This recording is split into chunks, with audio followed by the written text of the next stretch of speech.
유튜브로 읽는 박정희 전기 8권 철부지 학생과 반동 정객 김종필 고다마 사건.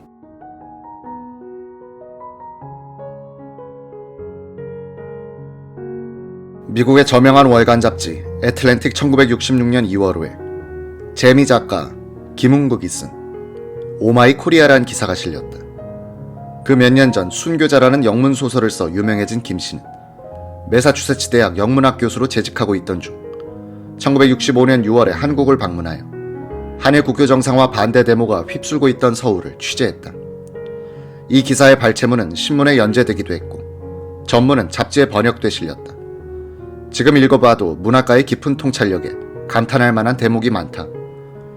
6.25 전쟁 때 국군 장교로 근무했던 김은국은 평양에서 같이 학교를 다녔던 대령 친구와 서울대 정치학과에 다니던 동생 사이에 있었던 대화를 실감나게 소개하기도 했다. 대령 친구는 김 씨에게 동생을 만나달라는 말을 하면서 그놈이 무정부주의자 흉내를 내는 것은 참을 수 없어라고 했다. 대령, 동생, 동생의 친구, 김 씨, 네 사람은 중국 음식점에서 만났다. 화제가 학생 시위와 군인의 역할에 미치자 동생은 대령에게 형님은 그 군복 입은 것이 창피하지 않수 라고 말하는 바람에 언쟁이 시작됐다. 네가 고아가 됐을 때 난 목숨을 걸고 전쟁터에서 싸웠단 말이야. 너희들을 위해서. 누가 날 위해 싸워달랬어요. 우린 새 세대예요. 기성세대의 일그러진 가치관, 부패한 사회에는 신물이 났어요. 너희가 새 세대란 한 가지 이유만으로 자동적으로 사회의 심판관이 되는 게 아니란다. 김은국이 물었다. 4.19 혁명이 성공한 후 학생들이 한 역할을 어떻게 생각하나? 무정부 상태였지 라고 대령은 말했다. 부패를 쓸어내는 건데 바보 같은 군인들이 뛰어들었어요 라고 동생이 받았다. 우린 이 비참한 나라에 새 질서가 세워질 때가 됐다고 생각했어. 국민들은 무정부 상태를 바란 게 아니야. 학생 봉기도 군사혁명도 한 번씩으로 좋게 힘으로 정권을 교체하는 버릇을 만들면 우리나라가 라틴 아메리카 꼴이 난다는 것을 우리 장교들은 잘 알고 있어. 김은국은 학생들을 이렇게 묘사했다. 그들은 혼란 상태에서 느낄 수 있는 짜릿한 감각에 선동되고 덧없는 영웅주의에서 스릴감을 찾으며 세상이 뒤죽박죽되는 것을 볼 때 찰나적인 기쁨에 매혹되는 듯 했다. 그는 박 대통령을 만나 깊은 인상을 받았다고 했다. 그는 굉장한 자신감에 차 있어 아무것도 그의 신념을 흔들 수 없다. 그는 굳세고 어쩌면 신비롭기까지 했다. 신체적으로나 정서적으로 완전한 건강 상태라서 국가 원수로서 그가 하는 일은 무엇이든 옳다는 자신감 속에 착 가라앉아 있는 듯이 보였다. 학생들은 자기네들이 뭘 바라는지도 잘 모르고 있습니다. 야당은 이 학생들을 조종하고 있어요. 곧 잠잠해질 겁니다. 그가 이 나라의 밝은 미래에 대해서 설명할 때 그의 자신감과 침착함은 나에게 전염되어 오는 듯했다.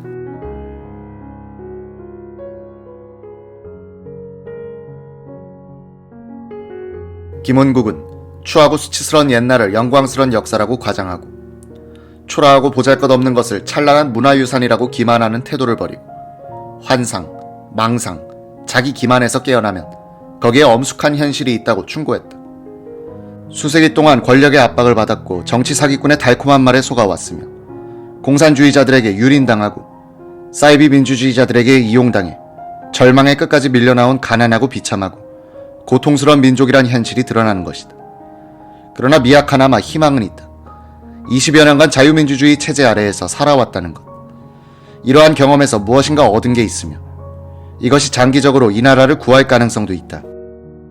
김은국은 한국인이 민주주의란 게임을 가장 무도회처럼 즐기고 있다고 했다. 이 게임이 습관이 된다면 언젠가는 한국인들이 진지하게 게임을 받아들이게 될 것이고 그렇게 된다면 환상과 기만에서 기적이 탄생할 희망은 있다는 것이다. 반대자의 날카로운 항의는 없는 것보다 낫다. 한국의 선동적이고 제멋대로인 신문도 없는 것보다 낫다. 규율 없이 하는 데모 학생도 길게 보면 조용하고 겁에 질린 학생들보다 낫다. 한국인의 삶에는 조잡하고 야생적인 것, 그러면서도 마음을 사로잡는 그 무엇인가가 있다. 이 때문에 사람들은 이 불행한 나라와 사랑 싸움 같은 것을 계속할 수 있는가 보다. 서로 싸우는 것이 아무에게도 도움이 되지 않는다는 것을 깨달을 때 한국의 기적이 일어날 것이다. 자신들의 실존을 직시하고 존재하지도 않았던 황금기에 망상을 버릴 때 갸냘픈 희망은 열매를 맺을 것이다. 남한 사람들은 개인주의의 경직성과 신축성을 동시에 가지고 있다. 이것이 상호불신과 자기중심적인 사고에서 생긴 것이라 해도 언젠가는 순수하고 성실한 생활의 바탕이 될 수 있을 것이다. 희망은 있다.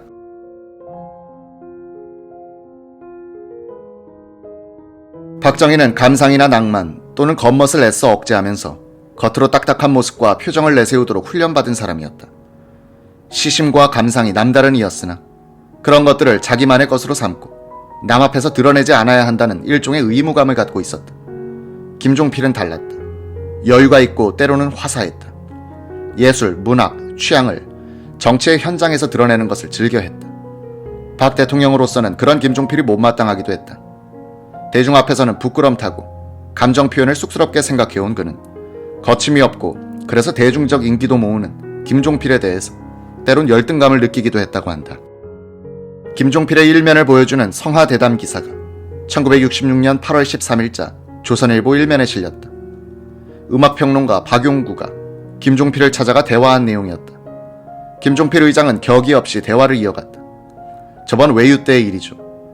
마침 탱그루드에서 저 유명한 유진 올만디가 보스턴 심포니를 지휘해서 연주를 한다지 않아요.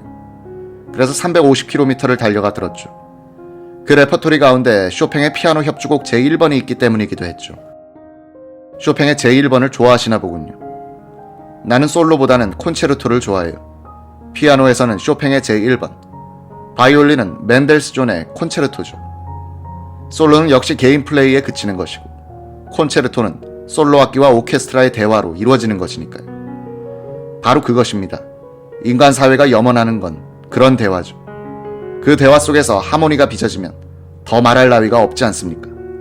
내가 음악을 동경하는 건 어쩌면 정치에서 이룩해보고자 하는 이상이 그곳에 있기 때문인지도 모르죠.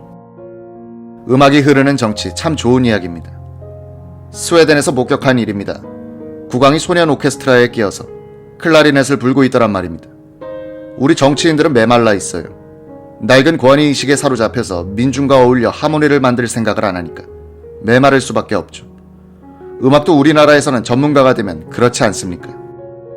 어머니가 극성스럽게 비싼 수업료를 바쳐가면서 피아노를 가르치지만 그 피아노가 생활을 부드럽게 해주고 있는 것 같지는 않습니다. 음악이 생활화하기 위해서는 이렇게 피아노를 배우는 아이가 회사에서 피로해서 돌아오신 아버지를 위해서 피아노를 들려준다든가 하여 가정의 하모니에 의막이 참여해야 하는데 그렇지 못한 것 아닙니까? 소위 비틀즈라는 것은 어떻게 생각하십니까? 그건 안 됩니다.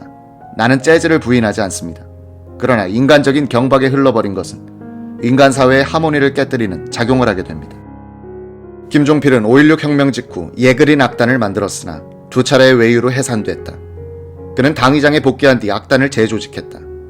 김 의장은 유럽을 외유할 때 유명한 교향악단의 심포니 연주를 담은 레코드판을 많이 사 모았다면서 가끔 이화여고에 다니는 딸이 피아노를 치고 둘째 형님이 기타, 나는 아코디언으로 합주를 즐긴다고 소개했다. 이 무렵 김종필은 고다마 사건에 휘말려 마음고생을 좀 했다. 일본 우익의 거물 고다마 요시오는 나중에 로키드 뇌물 사건으로 유명해진 사람이다. 그는 김종필이 정보부장일 때부터 가까웠고 박정규 경호실장과도 의기투합하는 사이였다.